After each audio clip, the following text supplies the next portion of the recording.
Kilo மரவள்ளிக்கிழங்க இப்படி நீளமாக ஃபிங்கராக இது மரவள்ளிக்கிழங்க வெட்டி எடுத்து வச்சுருக்கேன். அதோட இது சிப்ஸ் செய்ய போகிறேன்.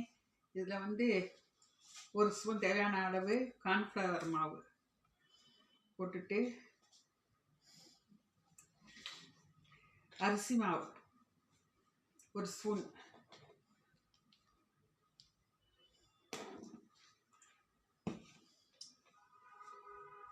மிளகாத்தூள் அரை ஸ்பூன், உப்பு அளவு உப்பு போட்டு ஊற வச்சிடணும். ஒரு 5 நிமிஷம் ஊறுற பிறகு வறுத்து எடுத்து காட்டுறேன் பாருங்கள். தூள், உப்பு, ஜீரகத்தூள், பெருங்காயத்தூள் எல்லாம் போட்டு பிசைஞ்சு ஊற வச்சுட்டு இப்போ வறுக்க போகிறேன். வறுத்து நல்லா பொறுன்னு வந்த பிறகு எடுத்து நம்மகிட்ட பவுலில் ட்ரான்ஸ்ஃபர் பண்ணி சாப்பிட்ட ருசியான மரவள்ளிக்கிழங்கு ஃபிங்கர் சிப்ஸ் ரெடி. நல்லா வேகட்டும். வெந்த பிறகு தான் நம்ம கிண்டணும்.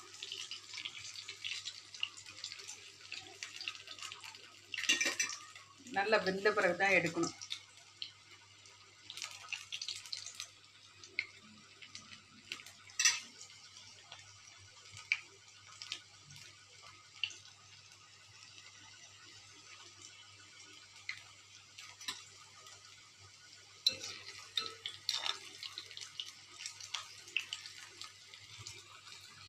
நல்லா வெந்து நல்லா கோல்டன் ப்ரௌன் வரும்போது எடுத்து பவுலில் எடுத்து போடணும். இது இன்னும் கொஞ்சம் வேகட்டி பொரியுதில் அதை வந்து ஃபுல்லாக அடங்கின பிறகு தான் நம்ம ட்ரான்ஸ்ஃபர் பண்ணணும்.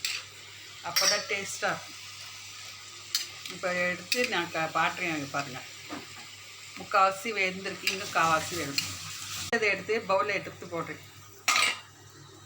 இந்த சத்தத்தில் தான் அது நல்லா வெந்ததுக்கு அடையாளம்.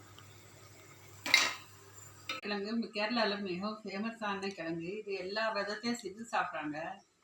இது உடம்புக்கு ரொம்ப சத்து மிக்கதாக இருக்கிறாங்க. கேரளா மக்கள் அதிகமாக விரும்பி குழம்புல அவிச்சு சாப்பிட்றாங்க, சிப்ஸாக சாப்பிட்றாங்க, பல விதத்தை செஞ்சு சாப்பிட்றாங்க. நான் வந்து இன்றைக்கி இந்த மரவள்ளிக்கிழங்கு சிப்ஸாக போட்டிருக்கேன். நல்லா டேஸ்டியாக இருக்குது, நல்ல உடம்புக்கு ஹெல்த்தியானது. குழந்தைகள் போக வர எடுத்து சாப்பிட்றதுக்கு தகுந்தாப்பில் ஃபிங்கராக கட் பண்ணி போட்டு வறுத்து எடுத்து வச்சுருக்கேன். இந்த மாதிரி ஹெல்த்தியான கிழங்குகளை குழந்தைங்களுக்கு ஏற்றாப்போல் அவங்களுக்கு செஞ்சு கொடுத்தா குழந்தைகள் விரும்பி சாப்பிடுவாங்க. இதை செஞ்சு பாருங்கள், ஷேர் பண்ணுங்கள், எங்கள் சேனலுக்கு சப்ஸ்கிரைப் பண்ணுங்கள், சப்போர்ட் பண்ணுங்கள்.